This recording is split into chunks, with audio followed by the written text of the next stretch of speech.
আমাদের ওই যে সঠিক পর্যায়ে পৌঁছানো, যে আমাদের যে ব্যাপক পুষ্টিহীনতা, মানে আপাত দৃষ্টিতে আমরা পুষ্টি পাচ্ছি কিন্তু সঠিক পুষ্টি পাচ্ছি কিনা, এবং একটা দরিদ্র জনগোষ্ঠীর মধ্যে তো ব্যাপক পুষ্টিহীনতা আছে।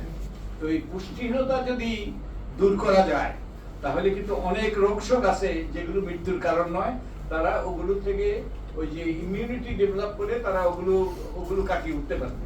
তাই আমাদের ওই মৌলিক বিষয়ে আমাদের দৃষ্টি দেওয়া দরকার, পুষ্টিহীনতার দিক থেকে।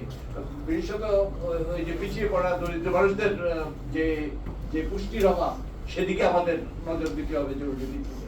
শুধু আমার জন্য নয়, অন্যান্য রকম যেগুলো অতি সহজেই এগুলো ওই যে প্রতিরোধ করা যায়, এবং কিংবা এর থেকে এই যে পাওয়া যায়, কি বলে, এর থেকে উত্তরণ ঘটানো যায়। তো এই জন্য আমাদেরকে কিন্তু পুষ্টিহীনতার দিকে নজর দিতে হবে। মূল কারণ হলো ও পুষ্টিহীনতা, অন্তর্নিহিত কারণ। ওকে, আমরা আর কেউ যদি